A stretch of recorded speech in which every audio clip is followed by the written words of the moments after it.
Hey, good evening, everybody. It's Pete Harding, the Experience Media. It is Thursday, January 25th, 2024. It's about 6 p.m. in the evening. I've got a story that affected the entire eastern seaboard and much of the country in the U.S. and Canada. In fact, given whichever direction the wind was coming from. And those were the forest fires that took place from about, I believe it was sometime in May through up until I believe it was about, at least in August. That's a significant period of time. We had heard reports that the hectare is the measurement of land, the size equivalent to an acre in the system that I can't standard system of measurement here in the United States. The metric system, it measures that land in hectares. And we had heard that a swath of land the size before the fires were even done. This was about at the halfway point, that a swath of land the size of Newfoundland in Quebec had been lost. That forest had been lost. And we had heard, of course, Justin Trudeau came out immediately stating very clearly that, hey, this is absolutely climate change. It's an unfortunate reality that they're going to have to live with on a regular basis, even though Quebec had never had forest fires like that ever in its history. And by all reports from the people that lived in Quebec and law enforcement, they said it wasn't an especially dry season. Law enforcement also said it was absolutely an arsonist that did started these fires. It was not climate change. It was not random. And law enforcement finally caught up with the individual. His name is Brian Perret, and he is from the province of Quebec in Canada. And this individual was tracked. He was being monitored by law enforcement.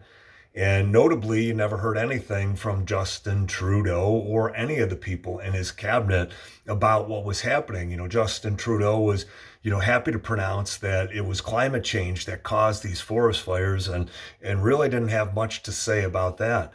And for that entire period of time, those firefighters that were working that and the mayors and just all the public servants in those areas, they were exhausted. They brought people in from all over the country, all over their country, but all over the world, that they brought people in to fight those fires. It was impossible. They just couldn't do it. They were standing in different places and they were like, we better move because this is going to ignite in no time. Most of the firefighters hadn't ever seen anything like that on that scale. One of the most horrific acts of arson and terrorism there ever has been.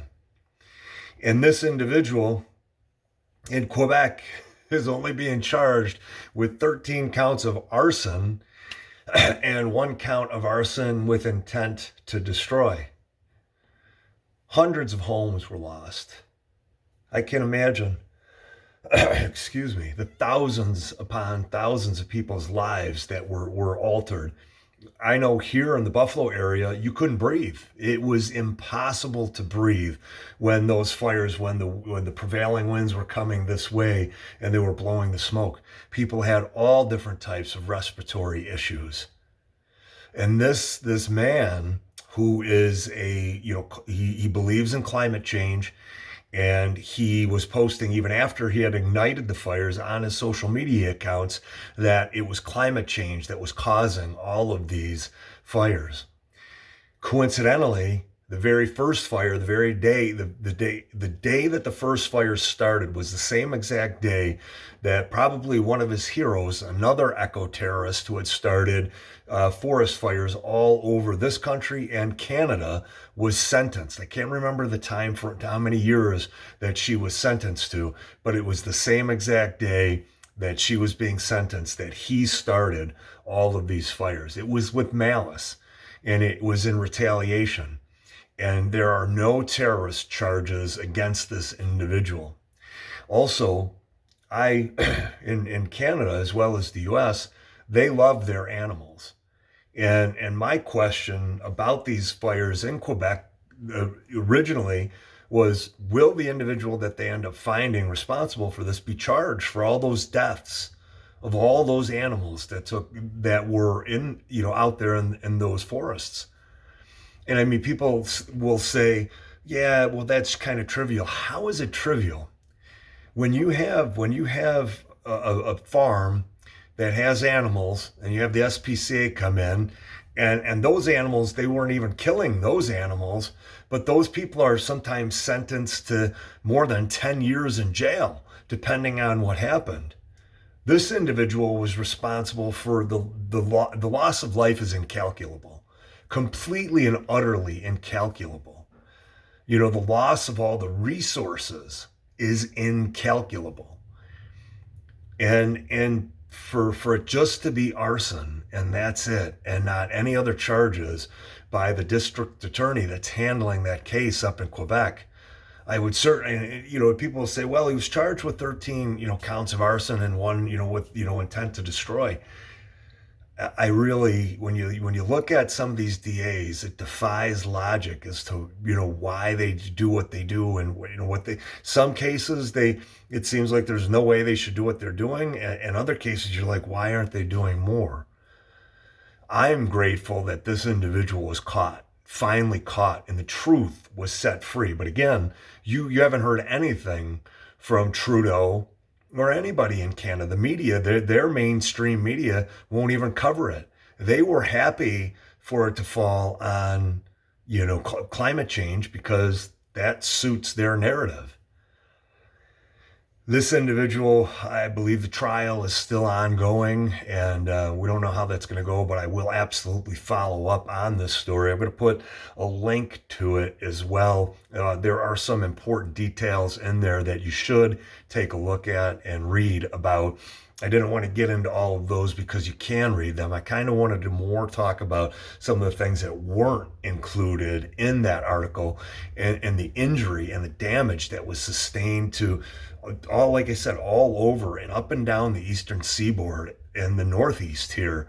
That smoke was just raging for weeks and weeks and months.